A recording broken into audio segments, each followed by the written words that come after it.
Assalamualaikum warahmatullahi wabarakatuh. Halo teman-teman, bertemu lagi dengan saya Shima Adam. Pada kesempatan kali ini saya akan mereview atau membahas kembali tentang materi sistem sensori yang telah dijelaskan oleh Ibu Ratna. Oke, langsung saja kita mulai. Pertama-tama kita harus mengetahui apa sih sistem sensori itu. Jadi sistem sensori sendiri adalah sistem penghantaran rangsangan dari perifer reseptor ke pusat otak. Sensori adalah stimulus atau rangsangan yang datang dari dalam maupun luar tubuh. Stimulus tersebut masuk ke dalam tubuh melalui organ sensori atau panca indera.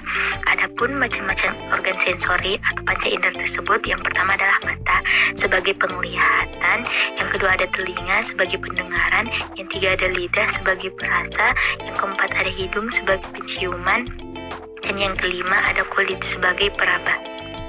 Yang pertama yang kita bahas adalah indera penglihatan, yaitu mata. Pada mata ada terdapat banyak jaringan refleksi mata seperti pupil, iris mata, lensa mata, otot siliaris, kornea. Kemudian yang dalam retina itu ada sel kerucut, sel batang, saraf optik, dan pada bagian pendukung ada sklera, konjungtiva, dan koroid.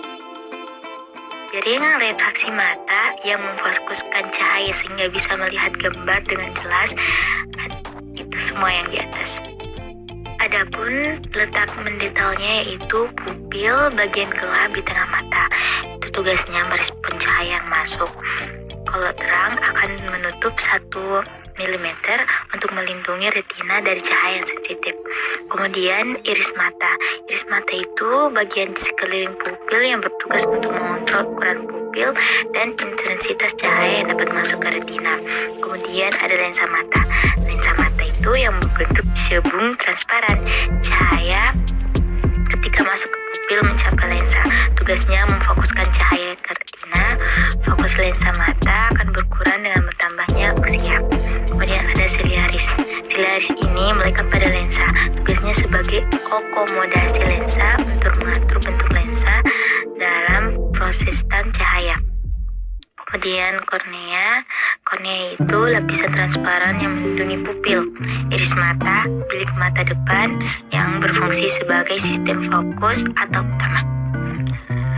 Kemudian pada retina tadi, itu lapisan mata paling dalam yang terdiri atas 12 juta sel fotoreseptor yang mendeteksi cahaya, lalu mengubahnya jadi impuls listrik untuk dikirim ke otak lalu diproses.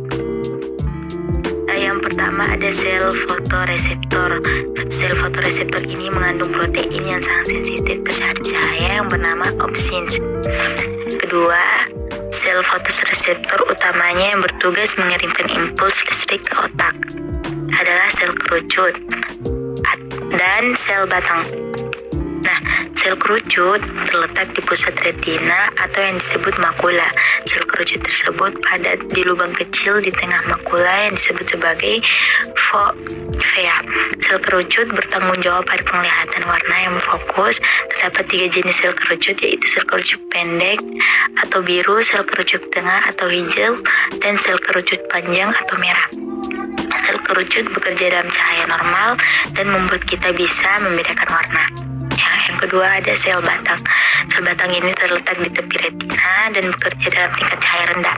Sel batang tidak bisa membedakan warna, namun sangat sensitif dalam mendeteksi jumlah cahaya rendah. Terus kemudian yang ketiga ada saraf optik.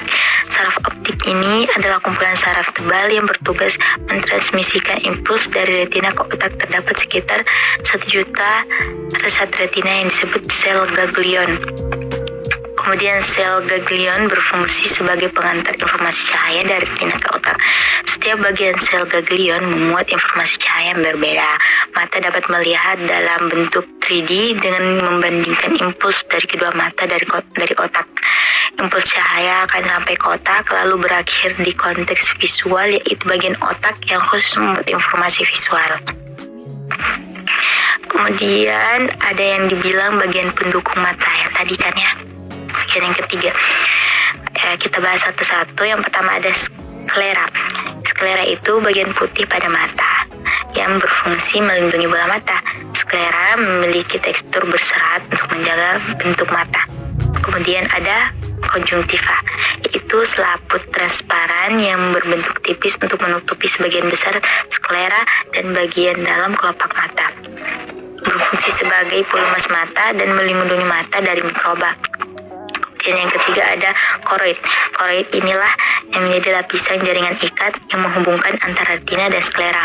Mengandung pembuluh darah dengan konsentrasi tinggi yang ketebalannya adalah 0,5 mm. Mengandung sel-sel pigmen penyerap cahaya untuk mengurangi pantulan di retina. Oke, kita beralih ke pembahasan kita yang kedua, yaitu indera pendengaran. Telinga sendiri memiliki bagian luar, yaitu pinna saluran telinga, ada bagian tengah seperti gendang telinga, tuba sama osikles. Kemudian ada telinga bagian dalam, yaitu koklea, vestibular, semikular.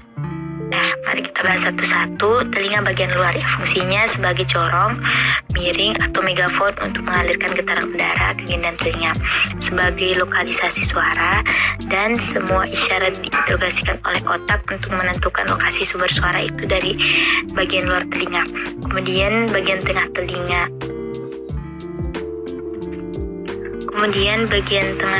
itu berfungsi untuk mentransfer getaran gendang telinga ke cairan telinga bagian dalam. Dan yang terakhir, bagian dalam telinga itu fungsinya menerjemahkan gelombang suara menjadi informasi yang dapat kita kenali.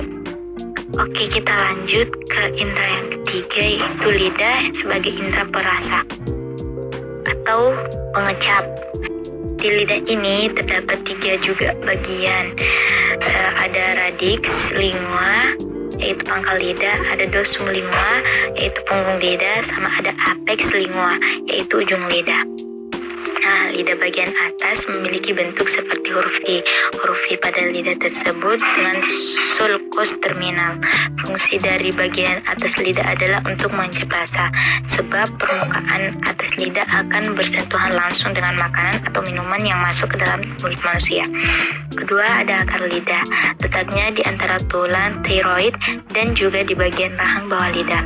Punggung pada bagian akar memiliki posisi duduk di bagian orofaring. Akar lidah berfungsi sebagai penggerak lidah sebab tanpa akar, lidah tidak bisa bergerak ke sana dan kemari. Yang ketiga ada tubuh lidah.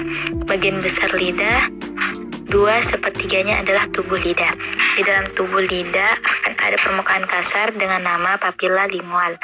Papila di bagian tubuh lidah memiliki fungsi sebagai pembantu pengidentifikasian rasa yang berbeda dari makanan. Papila yang ada di bagian tubuh lidah memiliki 4 jenis utama, yaitu ada filiform, papila foliate, papila fungiform, sama papila circumvallata. Oke. Kemudian lanjut, yang keempat ada tonsil atau amandel.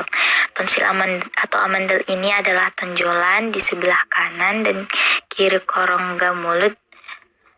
Fungsi utamanya amandel itu adalah sebagai benteng pertama dalam pertahanan tubuh manusia, sehingga amandel itu berhubungan langsung dengan sistem kekebalan tubuh manusia.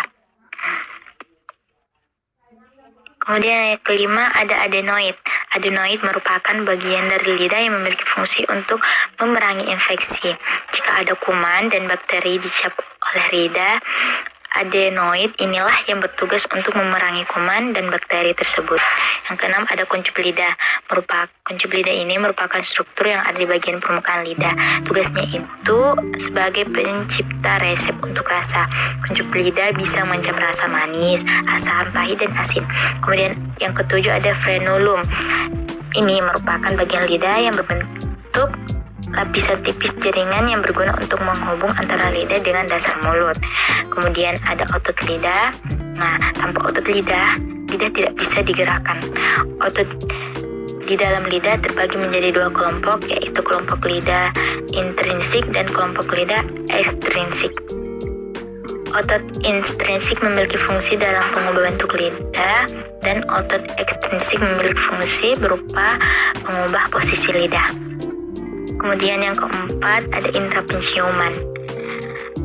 Adapun bagian-bagian hidung itu ada serabut saraf, bau, ada tulang hidung, ada serabut saraf ke otak, ada silia saraf bau, lendir.